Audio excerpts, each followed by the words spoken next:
কুল in কুনতুম তুহিব্বুনাল্লাহ, যারা আমি আল্লাহ তাআলাকে পাইতে চাই, আমি আল্লাহ তাআলার নৈকট্য হাসিল করতে চাই, আমি আল্লাহ তাআলার সাথে সম্পর্ক তৈরি করতে চাই, ফাত্তাবিউনি ইউহিব্বুকুমুল্লাহ, তারা যেন আপনি নবীকে ভালোবাসে, আপনি নবীকে মহব্বত করে, আপনার কথা মতন চলে, আপনার সুন্নাত মোতাবেক আমল করে। আপনার উম্মাহ যদি, আমার বান্দা যদি আপনার হুকুম মানতে পারে, আমি আল্লাহ তাআলাকে যদি পাইতে চাই, আপনার সুন্নাতে আমল করতে পারে, আপনি যেভাবে বলেছেন সেইভাবে কাজ করতে পারে, আমি আল্লাহ তাআলা আমার এই বান্দাগুলোকে মাফ করে জান্নাতের মেহমান বানায় নেব। বলেন সুবহানাল্লাহ। আল্লাহ তাআলা বলেন যে আমাকে পাইতে চায় সে যেন নবীকে মহব্বত করে, নবীকে ভালোবাসে। নবীর মহব্বত যদি কারোর দিলের মধ্যে থাকে, আল্লাহ তাআলার কাছে ওই বান্দাও সবচেয়ে বেশি প্রিয় হয়ে যায়। বলেন সুবহানাল্লাহ। আল্লাহর নবী সাল্লাল্লাহু আলাইহি ওয়াসাল্লামকে মহব্বত করতে হবে। আরেকটা আয়াতে কারিমা তেলাওয়াত করেছি, এই আয়াতের মধ্যে আল্লাহ তাআলা ডাকে বলেন, ইয়া আইয়ুহাল্লাযীনা আমানু ইন তানসুরুল্লাহা ইয়ানসুরকুম ওয়া ইউসাব্বিত আকদামাকুম, হে ঈমানদাররা, যারা আমার উপর ঈমান এনেছো, তোমরা ভালো করে শুনে নাও, যারা আমার দ্বীনের সাহায্য করবা, আমি আল্লাহ তাআলাও তাদের সাহায্য করব। বলেন সুবহানাল্লাহ। এই জন্য নবীর ভালোবাসা যাদের মধ্যে ছিল, নবীর মহব্বত যাদের মধ্যে ছিল, নবীর কথা মতন যারা চলছে, আল্লাহ তাআলা তাদেরকে শুধু মাফ করেই নাই, দুনিয়ার মধ্যে আল্লাহ তাআলা তাদের হাতে জান্নাতের সার্টিফিকেট দিয়ে দিয়েছে। বলেন সুবহানাল্লাহ। এই জন্য নবীর ভালোবাসা দিলের মধ্যে রাখতে হবে, আর আল্লাহ তাআলার দ্বীনের জন্য সাহায্য করতে হবে। এই দুইটা আয়াতে কারিমা তেলাওয়াত করেছি, এই দুইটা আয়াতে কারিমা এই জন্য তেলাওয়াত করেছি, যার দিলের মধ্যে নবীর ভালোবাসাও থাকবে, আল্লাহর জন্য এই বান্দাটা আল্লাহর দ্বীনে সাহায্য করবে। আল্লাহ তাআলা বলেন এই বান্দা সব থেকে আমি আল্লাহ তাআলার কাছে প্রিয় হয়ে যায়। বলেন সুবহানাল্লাহ। আল্লাহর নবীর সাহাবী ছিলেন যারা জান্নাতের সুসংবাদ প্রাপ্ত, জান্নাতের সুসংবাদ পেয়েছেন, সার্টিফিকেট পেয়েছেন। আল্লাহর নবীর সাহাবী হযরত আবু বকর সিদ্দিক রাদিয়াল্লাহু তাআলা আনহু, যাদের উপর আল্লাহ তাআলা রাজি এবং খুশি,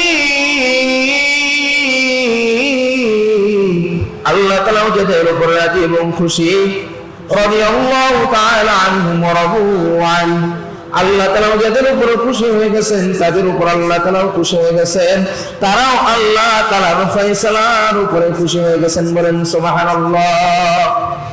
হযরত আবু বকর সিদ্দিক রাদিয়াল্লাহু তাআলা আনহু নবীর কি প্রেমিক ছিলেন এবং আল্লাহর দ্বীনের জন্য কতটা নিজেকে ছোট করে দিয়েছেন, রাষ্ট্র পরিচালনা করছেন, নিজের দিলের মধ্যে সামান্য পরিমাণ অহমিকা রাখেন নাই, অহংকার রাখেন নাই, গর্ব রাখেন নাই, তাকাব্বুরি রাখেন নাই। হযরত আবু বকর সিদ্দিক রাদিয়াল্লাহু তাআলা আনহু তিনি ইন্তেকাল করেছেন। হযরত ওমর ফারুক রাদিয়াল্লাহু তাআলা আনহু তিনি বাদশা হয়েছেন, খলিফা হয়েছেন, অর্ধজাহানের খলিফা। হযরত ওমর ফারুক রাদিয়াল্লাহু তাআলা আনহু তার ওই সময় তিনি একটা মজমার আয়োজন করলেন, তিনি একটা আলোচনা সভার আয়োজন করলেন। হযরত আবু বকর সিদ্দিক রাদিয়াল্লাহু তাআলা আনহুর জীবনী আলোচনা। বলেন সুবহানাল্লাহ। হযরত আবু বকর সিদ্দিক রাদিয়াল্লাহু তাআলা আনহুর জীবনী আলোচনা হযরত ওমর ফারুকের জামানায় করলেন। যেই দিন 3 তারিখ দিলেন, সমস্ত মানুষ, সমস্ত সাহাবায়ে কেরাম হাজির হয়ে গেছে। হযরত ওমর ফারুক রাদিয়াল্লাহু তাআলা আনহু ডাকে বলেন, আমার আবু বকরের সম্পর্কে কে কি জানো একটু বলো। আবু বকরের জীবনী আলোচনায় সাহাবাদের মধ্যে যারা বড় বড় আলেম ছিলেন, বড় বড় উলামায়ে কেরাম ছিলেন, তারা আবু বকরের সম্বন্ধে তারা নেক, তারা ভালো মত পোষণ করলেন, আবু বকরের জীবনীগুলো তুলে ধরলেন। সমস্ত মানুষের আলোচনা শেষ, একটা গ্রাম্য লোক ডাক দিয়ে বলে, হযরত ওমর খলিফাতুল মুসলিমিন, আমি একটু আবু বকরের জীবনী আলোচনা করতে চাই। বলেন সুবহানাল্লাহ।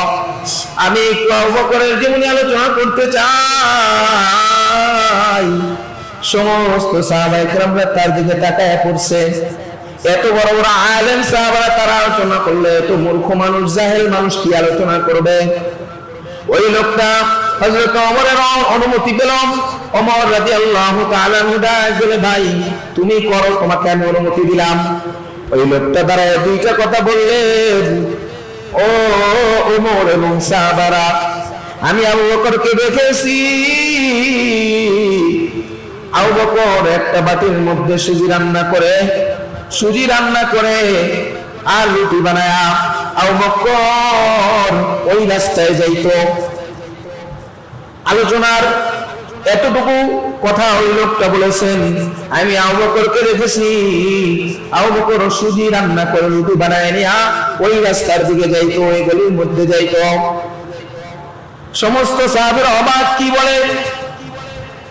সামান্য রুটি বানায় নিয়ে যাইতো, সুজি নিয়ে যাইতো, পায়েস রান্না করে নিয়ে যাইতো, এর মধ্যে আর কি আলোচনা আছে? এইটা কি আলোচনা? হযরত ওমর ফারুক রাদিয়াল্লাহু তাআলা তিনি জ্ঞানী মানুষ, তিনি চিন্তা করে দেখলেন এই যে গ্রাম্য লোকটা যে কথা বলেছে, নিশ্চয়ই এই কথার মধ্যে কোনো গোপন রহস্য আছে, আমার দেখতে হবে। হযরত ওমর ফারুক রাদিয়াল্লাহু তাআলা কথা শুনে চোখের পানি ছেড়ে কান্না করে দিলেন। আবু বকর সিদ্দিক রাদিয়াল্লাহু তাআলা আলোচনা সভা যখন শেষ হয়ে গেলেন, হযরত ওমর বাড়ির দিকে রওনা করেছেন। বাড়ি যায় ক্ষীর রান্না করেছেন, সুজি রান্না করেছেন। সুজি রান্না করে হযরতে ওমর রাদিয়াল্লাহু তাআলা সুজি আর রুটি বানাইছেন। বানাই নিয়ে আবু বকর যে রাস্তায় যাইতো ওই লোকটা দেখায় দিছে, ওই রাস্তার মধ্যে হযরত ওমর রওনা করেছেন। ওই রাস্তা দিয়ে তিনি হাঁটতেছেন। হযরত ওমর দেখে বেশ কিছু দূর চলে গেছে, তারপরেও কিছু দেখা যায় না। ওই লোকটা বলেছিল যে এই রাস্তায় আবু বকর যাইতো, এইগুলা নিয়ে নিশ্চয়ই কোনো কারণ আছে, আমি আর একটু হাঁটতে থাকি, আমি আর একটু সামনে যাইতে থাকি। আর একটু সামনে যখন গেলেন, দেখে একটা দুর্গন্ধ আসতেছে, দুর্গন্ধ। যখন ওই দুর্গন্ধটা আসতেছে, তিনি ওই দুর্গন্ধ ফলো করে ওই রাস্তায় গেলেন। যে দেখে ড্রেনের পাশে একটা লোক, গার মধ্যে অনেক ময়লা, ওই লোকটার হাত পাও নাই, ওই লোকটা অন্ধ, ওই লোকটার শরীরের মধ্যে পতন ধরেছে, ওই লোকটার শরীরের দুর্গন্ধ এলাকার মধ্যে ছড়ায় গেছে। এই জন্য ওই লোকটাকে ড্রেনের পাশে সুনসান জায়গায় ফেলায় রাখা হয়েছে। হযরত ওমর ফারুক রাদিয়াল্লাহু তাআলা এইবার চিন্তা করে দেখছেন যে নিশ্চয়ই আবু বকর এই লোকটার জন্য খানা নিয়ে আসত, নিশ্চয়ই আবু বকর এই লোকটার জন্য এই খাবারটা নিয়ে আসত। ওই লোকটার কাছে যখন গেছেন, যখন সালাম দিছেন, ওই লোকটা বুঝতে পারে নাই কে আসছে। ওই লোকটা বলছে, দোস্ত তুমি আসছনি, তুমি আমার খাবার নিয়ে আসছনি। হযরত ওমর ফারুক রাদিয়াল্লাহু তাআলা রুটি আর সুজি যখন তার মুখের মধ্যে চামচ দিয়ে দিলেন, হাত দিয়ে দিলেন, ওই লোকটা ব্যথার যন্ত্রণায় চিৎকার দিয়ে বলে, তুমি আমার সেই লোক না, তুমি আমার সেই মুহাব্বতের লোক না, আমার বন্ধু না। আমার বন্ধু যদি হইতা, আমার মুখের মধ্যে খাবার তুমি এইভাবে দিতা না। হযরত ওমর ফারুক রাদিয়াল্লাহু তাআলা বলে, হ্যাঁ আমি তোমার সেই বন্ধু না, আমি হযরত ওমর খলিফাতুল মুসলিমিন, তোমার বন্ধু তো দুনিয়া থেকে বিদায় নিয়ে চলে গেছে, এখন বাদশা হইলাম আমি।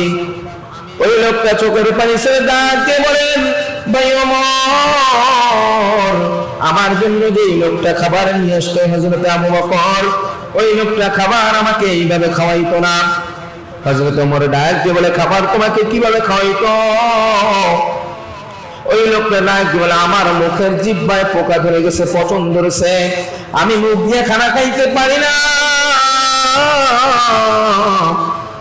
হযরত আবু বকর তার মুখের মধ্যে সুজি আর রুটি নিয়া, ওই সুজি আর রুটি নরম করে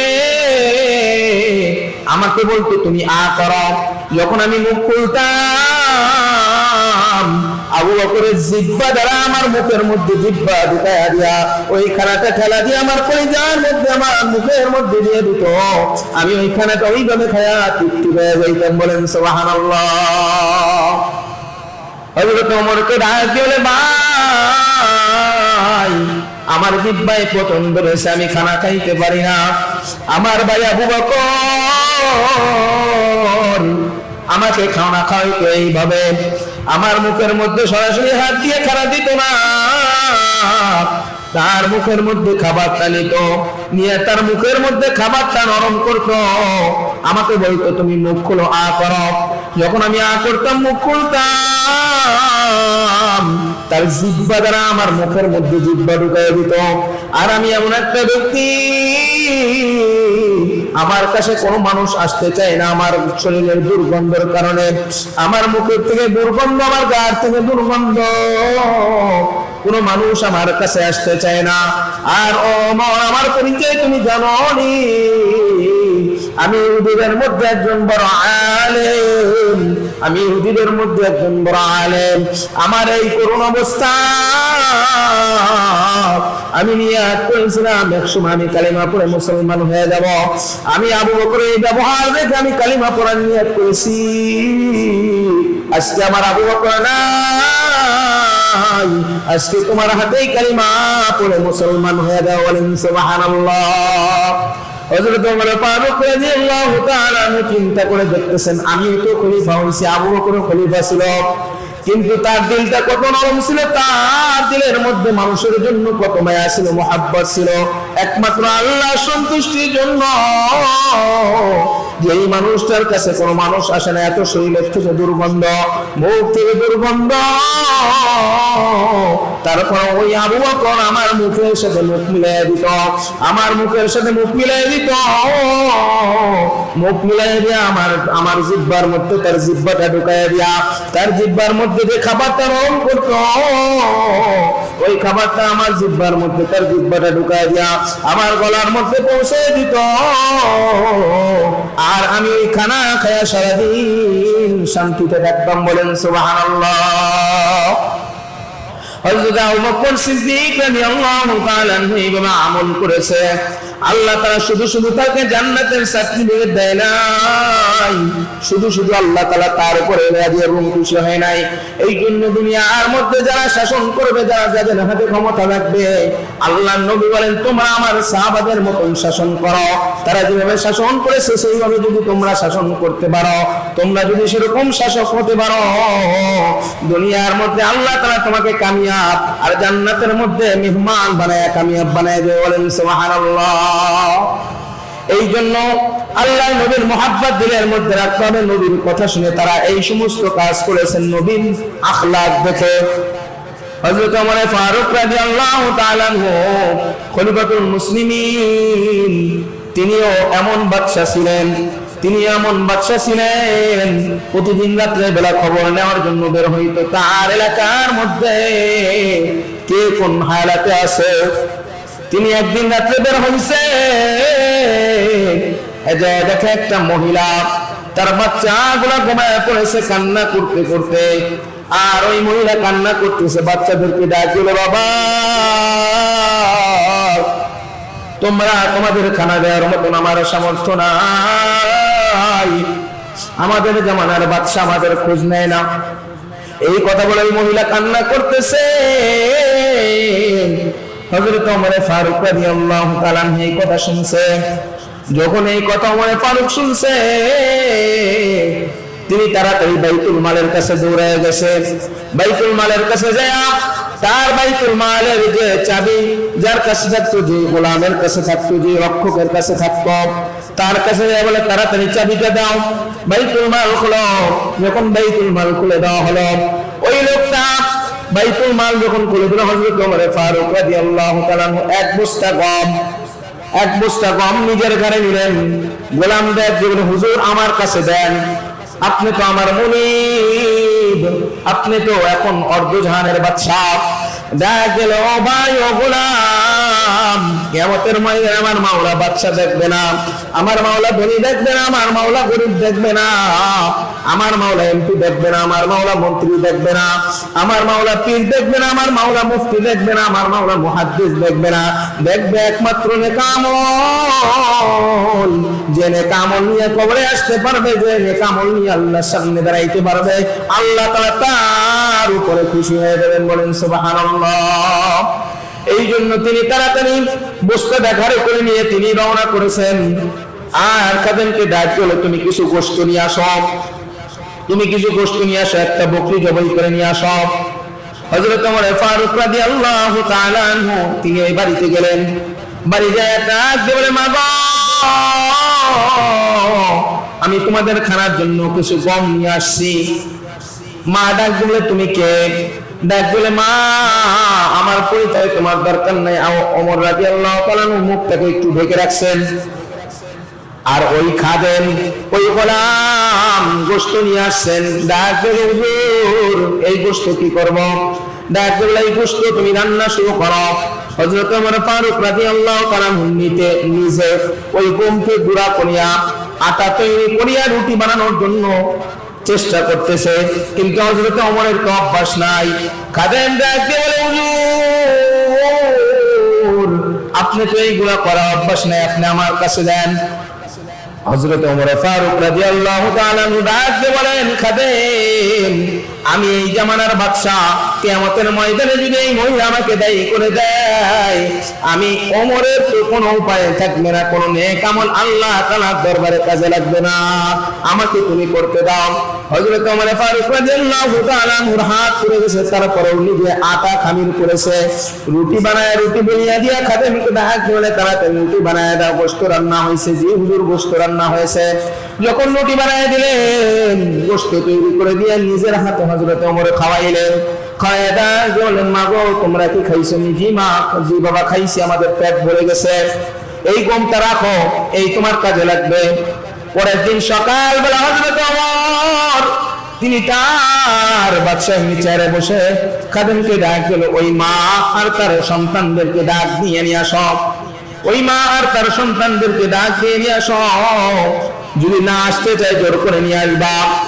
হযরত ওমর ফারুক রাদিয়াল্লাহু তাআলা যখন হুকুম করলেন, তার লোকজন ওই মা আর তার সন্তানকে নিয়ে আসছেন। যখন ওমরের সামনে দাঁড়াইছে, দাঁড়ায় দেখে কালকে রাত্রে যেই ব্যক্তি আমাদেরকে রুটি বানায় খাওয়াইছে তার হাত পুড়ে ফেলাইছে, তিনি আর কেউ না, খলিফাতুল মুসলিমিন ওমর রাদিয়াল্লাহু তাআলা আনহু। বলেন সুবহানাল্লাহ। হযরত ওমর ফারুক রাদিয়াল্লাহু তাআলা আনহু ডাক দিয়ে বলে, মা গো তোমাদের যে খানা দিয়েছি, আমি বাচ্চা হিসেবে তোমাদের ভালো মতন খেয়াল রাখতে পারি নাই। ওই মহিলা মনে মনে চিন্তা করতেছে, আমি তো অন্যায় কাজ করেছি, ওমরের বিরুদ্ধে অভিযোগ দিয়েছি, ওমর মনে হয় আমাকে হত্যা করবে, কতল করবে। ওমর রাদিয়াল্লাহু তাআলা আনহু ডাক দিলেন, মা গো ভয় পাওয়ার কোনো কারণ নাই, আমি ওমরের তোমার প্রতি কোনো অভিযোগ নাই, কিন্তু তোমার অভিযোগ আছে আমি ওমরের প্রতি। মা গো আমাকে মাফ করে দাও, তুমি যা শাস্তি নিতে চাইবা তাই আমি আজকে ওমর তোমার শাস্তি নিজের মাথা পেতে নিব। বলেন সুবহানাল্লাহ। তাও মা খবরদার, কিয়ামতের ময়দানে আমি ওমরকে তুমি আসামি বানায় দাঁড় করে দিবা না। মা খবরদার, কিয়ামতের ময়দানে আমি ওমরকে কাজ করায় দাঁড় করায় দিবা না। একবার যদি আমি ওমর কাজ করে দাঁড় হয়ে যাই, আমার জিন্দেগির যে আমল আছে সব কিছু আমার মাওলায় বরবাদ করে দিবে। একবার যদি আমি কাজ করায় দাঁড় হয়ে যাই, জিন্দেগির সমস্ত আমল বরবাদ। হযরত আবু বকর সিদ্দিক রাদিয়াল্লাহু তাআলা আনহু তিনি এত সুন্দরভাবে শাসন করেছেন, আর তার মধ্যে আল্লাহর ভয় এত ছিল, তার মধ্যে আল্লাহর ভয় এত পরিমাণ ছিল।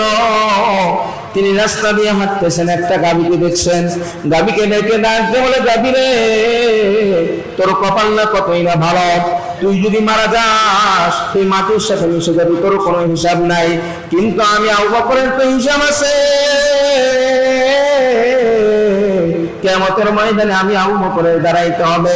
খোদার আকাশটা যদি নেক আমল না নিয়ে উঠতে পারি, আমার জন্য তো জাহান্নামের ফয়সালা হয়ে যাবে।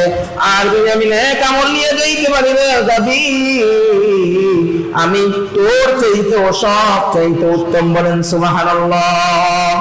এই জন্য দুইটা আয়াতে কারিমা তেলাওয়াত করেছিলাম, একটা নবীর মহব্বত ভালোবাসা, দ্বিতীয় নম্বর আল্লাহ তাআলার দ্বীনের জন্য সাহায্য করা।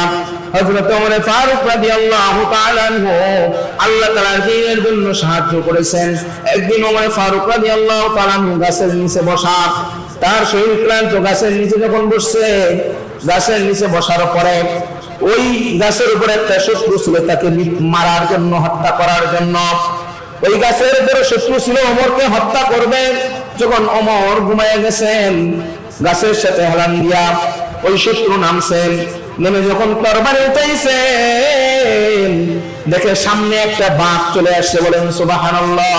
সামনে একটা বাঘ এসে ডাকতে বলে, ও দুশমন, তুই শুধু ওমরের দুশমন না, আমার আল্লাহর দুশমন, আমার আল্লাহর দুশমন।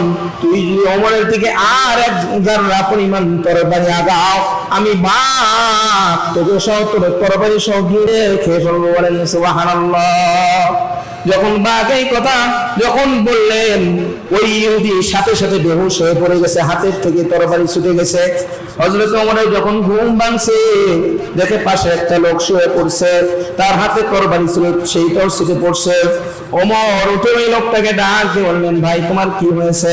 পানি ছিটা দিয়ে উঠাইলেন, বললেন, ভাই আমি তোমাকে হত্যা করার জন্য আসছিলাম রে খলিফাতুল মুসলিমিন, আমি দেখি এই অবস্থা।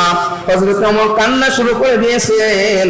আসমান থেকে গাইবে আওয়াজ আসছে, রে ওমর, তুমি আমার আল্লাহ, আমি আল্লাহর দ্বীনের সাহায্য করো, আল্লাহ তাআলাও তোমার সাহায্য করেছে। বলেন সুবহানাল্লাহ। ওমর, তুমি যতদিন পর্যন্ত আল্লাহর দ্বীনের সাহায্য করবা, আমি আল্লাহর দ্বীনের সাহায্য যতদিন পর্যন্ত তুমি করবা, আমি আল্লাহ তাআলা, তুমি মৃত্যুর মুখে গেলেও তোমার হায়াত থাকলে আমি আল্লাহ তাআলা তোমাকে ওইখান থেকে টেনে নিয়ে আসবো। বলেন সুবহানাল্লাহ। এই জন্য নবীর মহব্বত দিলের মধ্যে পয়দা করা। আর দ্বিতীয় নম্বর আমল আল্লাহ তাআলার দ্বীনের জন্য সাহায্য করা, আল্লাহ তাআলার দ্বীনের জন্য সাহায্য করা। আর যে আল্লাহ তাআলার হুকুমগুলো, বিধানগুলো আছে মানা, পাঁচ ওয়াক্ত নামাজ আদায় করা। আমি ফজরের নামাজ আদায় করি না, ফেরেশতারা ডাক দিলে, আল্লাহ তোমার বান্দা তো ফজরের নামাজ আদায় করলো না। আল্লাহ তাআলা ডাকে, ফেরেশতা খবরদার, খবরদার, আমার বান্দার রিজিক বন্ধ করবি না, আমারই তো বান্দা, আমি তো তাকে তৈরি করলাম, আমি তো তাকে নিয়ামত দিলাম।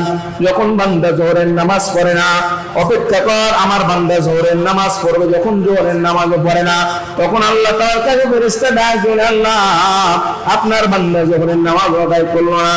আল্লাহ তাআলা ডাক দিলে, ফেরেশতারা একটু অপেক্ষা কর, আমার তো বান্দা, খবরদার, খবরদার, তাকে ধ্বংস করিস না, তাকে ক্ষতি করিস না, তার গুনাহ লেখিস না। আল্লাহ তাআলা ডাক দিলে আসরের নামাজ পড়বে। ফেরেশতারা যখন দেখে আসরের নামাজ বান্দা না পড়ছে, আবার আল্লাহ তাআলার দরবারে অভিযোগ করে, আয় আল্লাহ, তোমার বান্দা তো আসরের নামাজও পড়লো না। আল্লাহ ডাক দিলে মাগরিবের নামাজ আদায় করবে। মাগরিবের নামাজ যখন পড়লো না, আল্লাহ ডাক দিলে এশার নামাজ আদায় করবে। এশার নামাজ যখন বান্দা আদায় করলো না, আল্লাহ তাআলা বান্দাকে ডাক দিলে, বান্দা কত দয়া মায়া করে তোরে বানাইলাম, কত নিয়ামত দিলাম। ফেরেশতারা ফজরের সময় গুনাহ লিখতে গেছে, আমি লিখতে দিই নাই। জোহরের সময় গুনাহ লিখতে গেছে, আমি মাওলা লিখতে দিই নাই। আসরের সময় গুনাহ লিখতে গেছে, আমি মাওলা লিখতে দিই নাই। মাগরিবের সময় গুনাহ লিখতে গেছে, আমি মাওলা লিখতে দিই নাই। তুই এশার নামাজটাও পড়ি না রে বান্দা, আমি মাওলা তোর রিজিক বন্ধ করব না। আল্লাহ তাআলার কাছে ফেরেশতা ডাক দিলে, আল্লাহ তোমার বান্দার রিজিক কি তুমি বন্ধ করে দাও। আল্লাহ তাআলা ডাক দিলে, ফেরেশতারা আমার বান্দা খবরদার, তার রিজিক তোমরা বন্ধ করবে না। আল্লাহু আকবার। তাহলে আল্লাহ তাআলা বান্দাকে কত ভালোবাসেন। এই জন্য আল্লাহ তাআলার হুকুম দুনিয়ার মধ্যে থেকে আদায় করা। যৌবন বয়সে ইবাদত আল্লাহ তাআলার কাছে বেশি কবুল হয়। যুবক অবস্থায় আল্লাহ তাআলা ইবাদত করব। দুনিয়ার মধ্যে যত খেলাধুলা, যত আরামায়েশ দিকে কিছুই না, একমাত্র আল্লাহকে যদি সন্তুষ্ট করতে পারি, জান্নাতের মধ্যে আল্লাহ তাআলা যে নাজ নিয়ামত দিয়েছেন, যে খেলাধুলার ব্যবস্থা করেছেন, দুনিয়ার খেলার মধ্যে যারা থেকে যারা পরিমাণ শান্তি পাওয়া যাবে না। এই জন্য আল্লাহ তাআলাকে সন্তুষ্ট করার জন্য দুনিয়ার সমস্ত কিছুকে ত্যাগ করে আল্লাহ তাআলার রাজি খুশি, আল্লাহ তাআলার রেজামন্দি হাসিল করব। আর যে কথাগুলো বললাম এবং শুনলাম, আল্লাহ তাআলা আমাদের উভয়কে আমল করার তৌফিক দান করুক। আমিন ওয়া আখিরু দাওয়ানা আলহামদুলিল্লাহ।